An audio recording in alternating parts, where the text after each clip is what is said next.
Hi everyone, I hope you're well. This is the introduction to naive Bayes, which is a strange expression. So let me explain what's happening here. This lab is the introduction to your first project, machine learning, in which you're going to write 3 functions to complete a program that predicts whether emails are spam, and everyone knows what spam is, or ham. And you probably haven't heard the term before. Ham is not spam.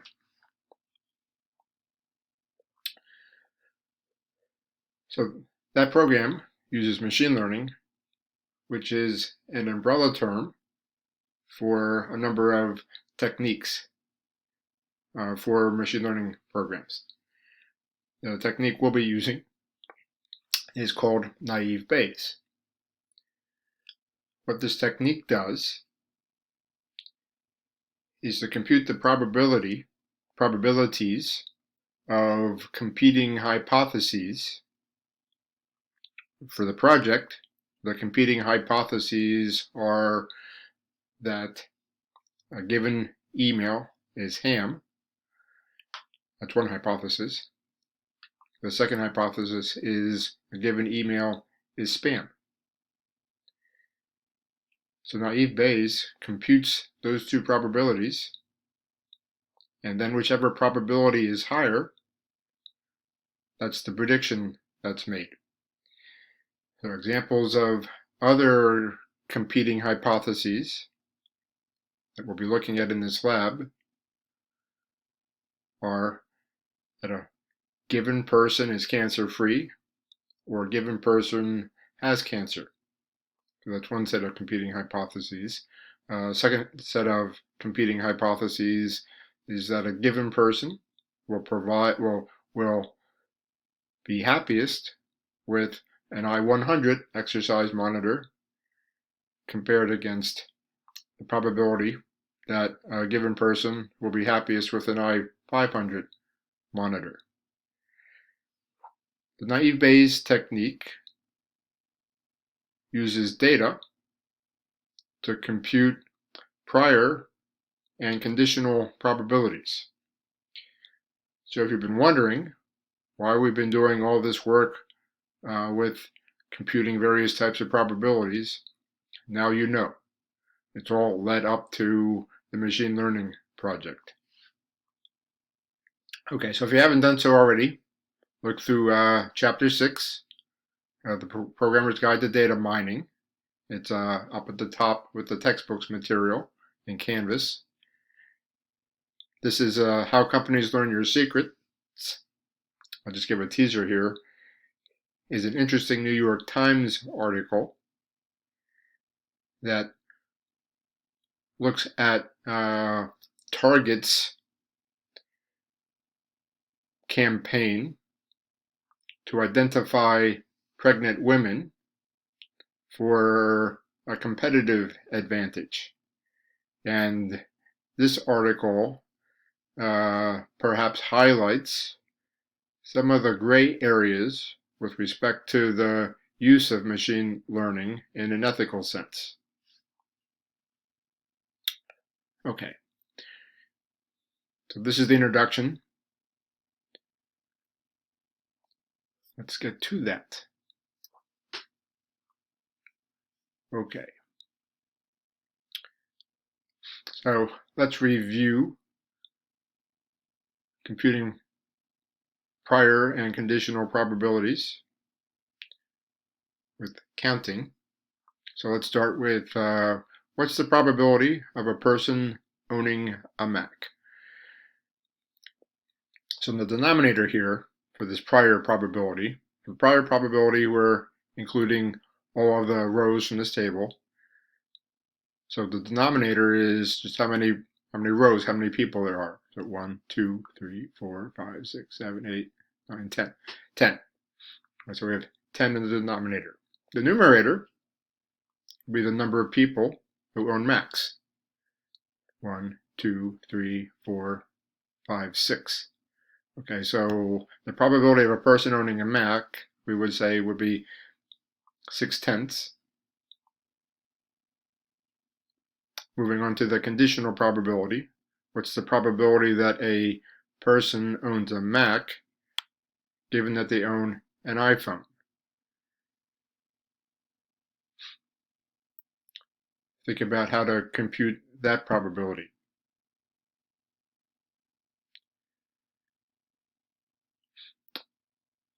So we start in the denominator, only counting the people who own iPhones. Okay, so that's 1, 2, 3, 4, 5. 5 in the denominator. In the numerator, it'll be the number of people who own iPhones and own Macs. Okay, so remember we have 5 in the denominator. Okay, here's someone who owns a Mac. Do they own an iPhone? Yes, count them. This person owns a Mac, but they own an Android. Don't count them. Count this person. 2. 3. Don't count this person. Count this person. So 4. So 4 out of 5, 0.8.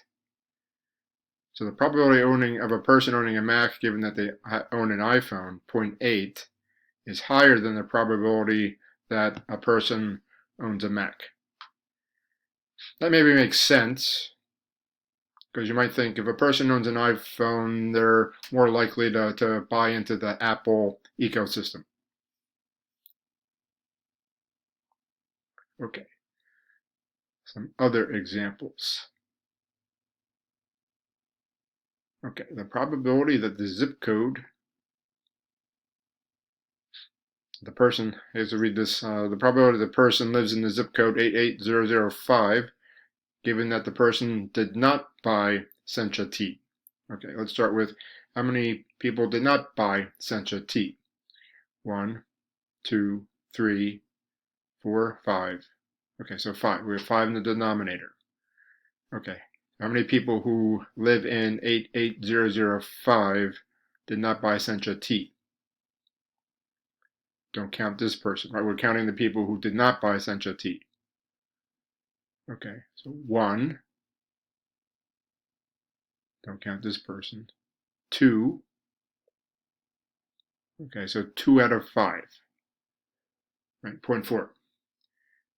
The probability that a person lives in 88001. Okay, so this is not conditional. So in the denominator, we're counting all the records. So that's 10. Now those 10 records, how many people live in 88001? 1, 2, 3. Okay, 3. Right, so this probability for 2 is 0.3. Okay, the probability the person lives in 88001, knowing that they did buy Sencha tea. Okay, how many people bought Sencha tea? The number of people that bought Sencha tea is our denominator. 1, 2, 3, 4, 5. Okay, so 5 in the denominator. Now, how many people who live in 88001 bought Sencha tea? Don't count this person. Count this person. 1. Don't count them. Okay, 1 out of 5. So that's 0.2. Okay, last one. Probably a person lives in 88001, knowing that they did not buy Sencha tea. Okay, how many people, again, did not buy Sencha tea? 1, 2, 3, 4, 5. 5 is our denominator. Okay. Count this person. 1. Don't count them. Count them. 2. Okay, so 2 out of 5, or 0.4 is the probability. Okay, so the naive Bayes technique makes use of Bayes' theorem. And here's the entire equation. H here is a hypothesis. D is the data. And the thing to notice with the conditional probabilities, this is the very powerful property of Bayes' theorem. On the left-hand side, this is what we want. Right, this is the probability of a certain hypothesis, ham, spam, cancer, cancer-free, given a particular set of data. In practice, it can be difficult to collect data in such a way that probabilities, that these conditional probabilities can be computed. In practice, it's easier to do probabilities on each of the categories of data given a particular hypothesis, right? So, for example, what's the probability that the word Viagra appears in a spam email?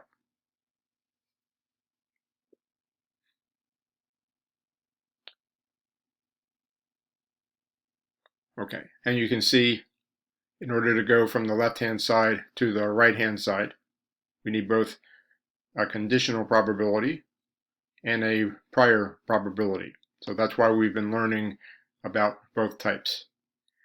You'll probably notice that I've been ignoring the denominator here, and that's because when we compute the probability of competing hypotheses, this denominator term is the same among all of the competing hypotheses. So that allows us to ignore it.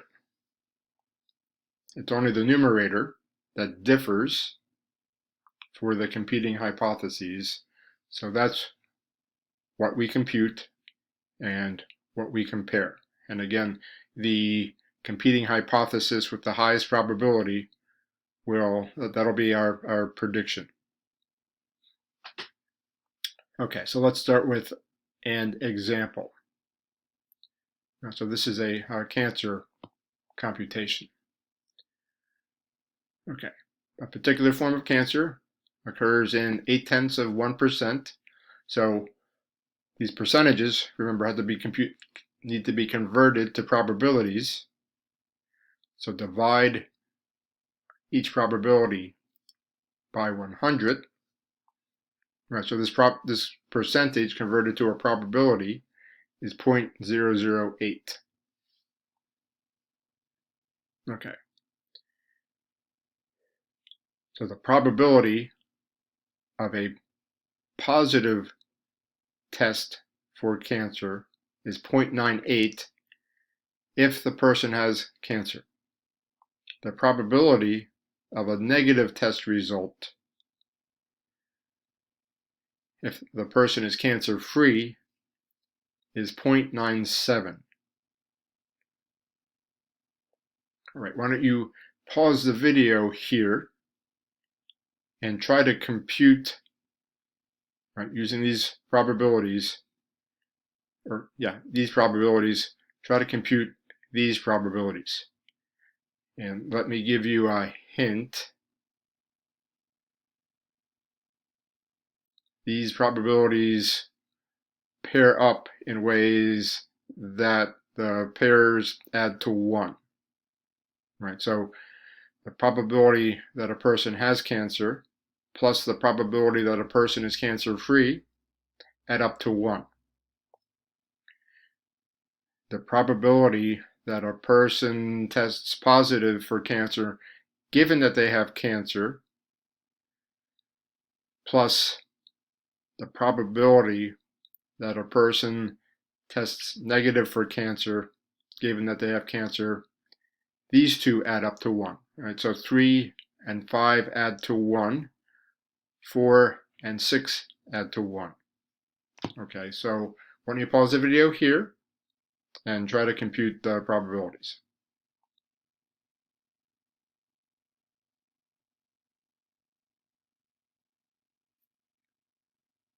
Okay. Here are the probabilities. where I'm showing that these two add to 1. I rearranged these. These two add to 1.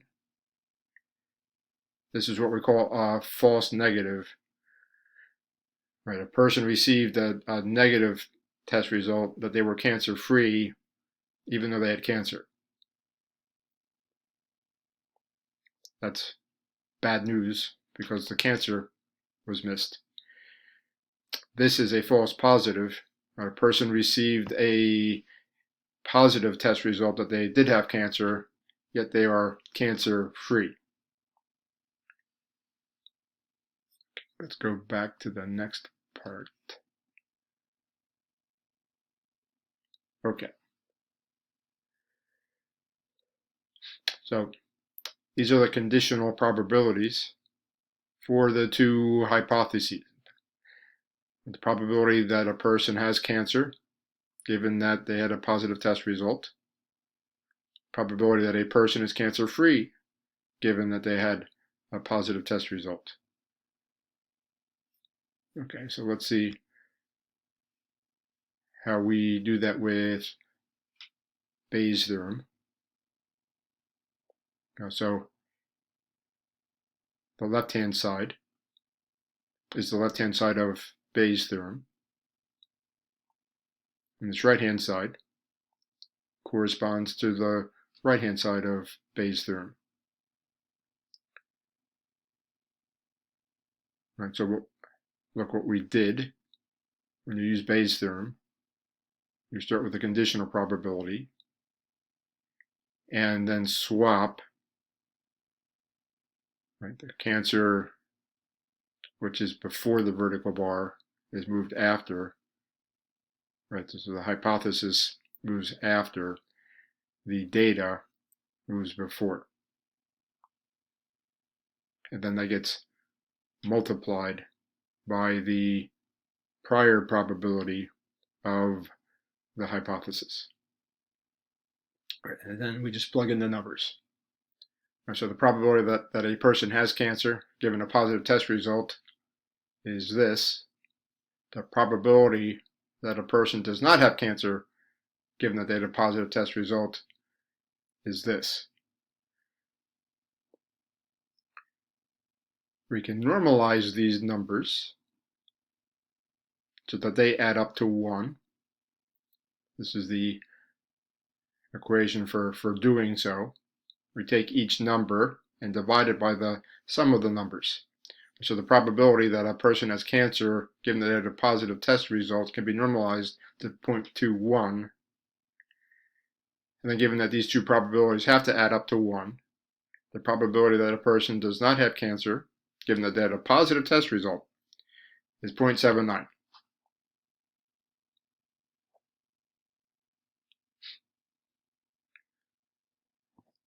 That doesn't seem right, right? Because what do we know about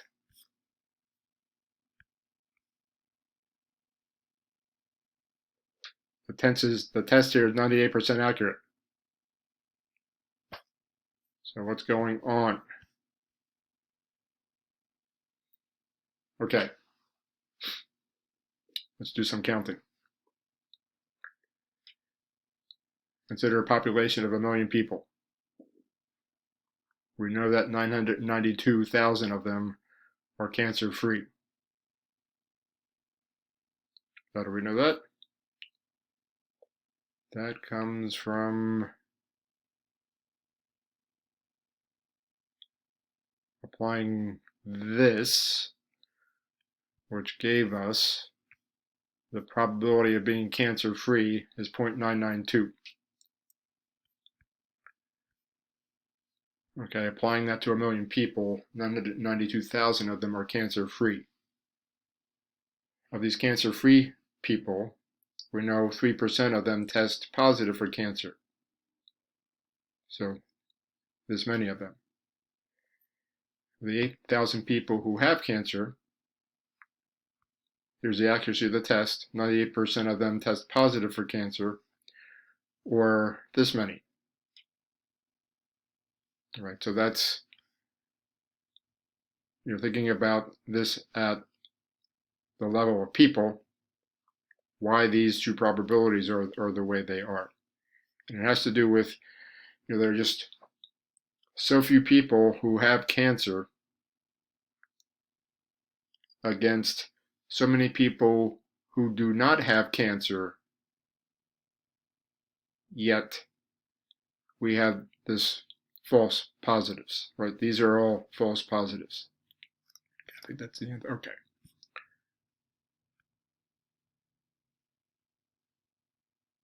Okay. So machine learning, we use naive Bayes classifiers. We have our competing hypotheses. The data that we work with are in categories, kind of like the fields and the records we've been working with. So D here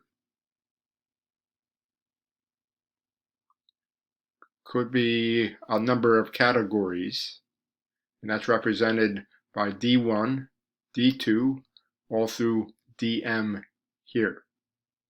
Okay, so we'll see how this comes into play with the next example, which is, should a given person purchase an i100 exercise monitor or an i500 exercise monitor? Okay, so here's our data, and you might wonder how a company could acquire this data. This is the typical thing where a person who purchases one of these devices, when they go to register it, might be asked to complete a survey. Right, and these would be the survey questions. So this helps to illustrate how it's easier for us, it can be easier for us to collect the probability of a certain property given the device. Remember, these devices, buying an i100 or an i500, those would be the hypotheses. Okay, so which model, i100 or i500, would you recommend to a person who main interest is health? That corresponds to this field, right? And don't count, you will not be counting both with health. Just count the records where health is the main interest. Current exercise level is moderate. That's this field. Is moderately motivated. That's this field. And is comfortable with tech devices. That's this field. Okay, let's switch over to the textbook. All right, so here's the material in the Guide to Data Mining on the i100 versus i500.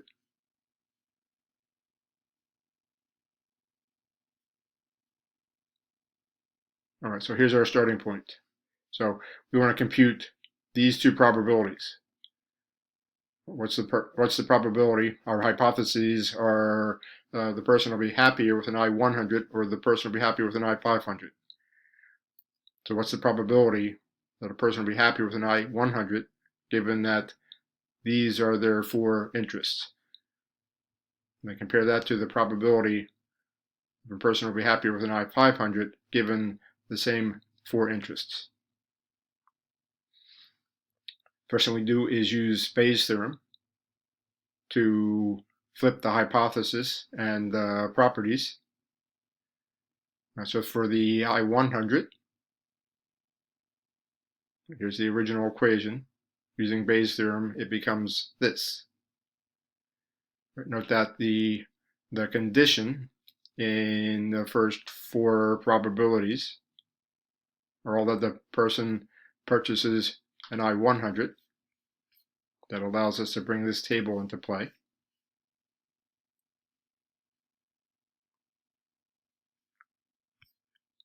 got lost.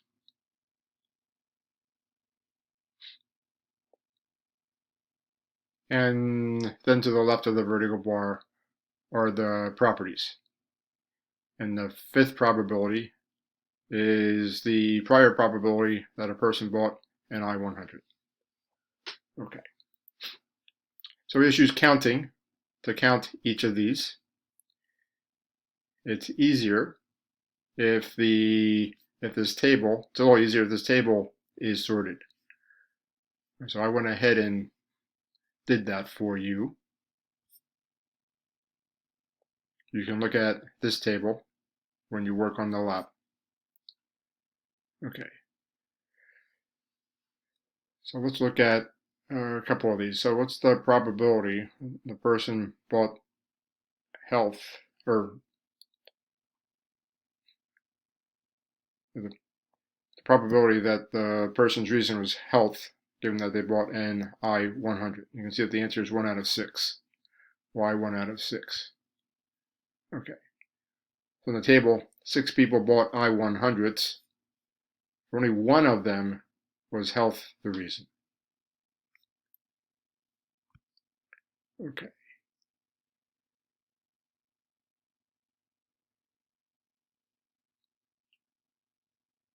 Let's see. All right, let's do this one together. And then I'll pause and let you work on the remaining ones. Okay, so what's the probability that the person engages in moderate exercise, given that they purchased an I-100? Okay, so again, the denominator is 6, the number of people who purchased I-100s, and the numerator will be 1. Only one of these 6 people currently have a exercise level of moderate. Okay, I'll pause and let you complete the remaining 2.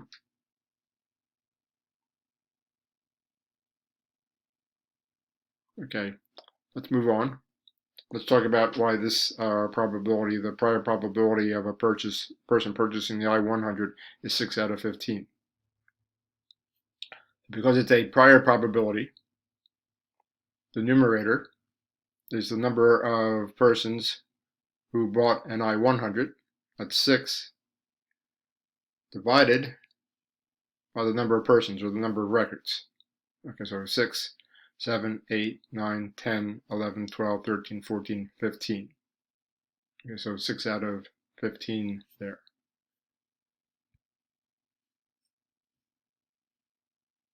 Okay, so this shows all the computation and then repeats it for the I-500.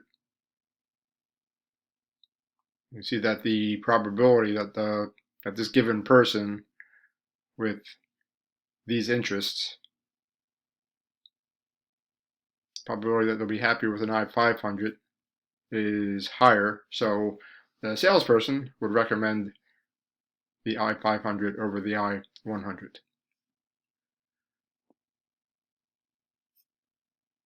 Okay, I think that completes. Yes. All right, so that completes the introduction. You all take care. Bye.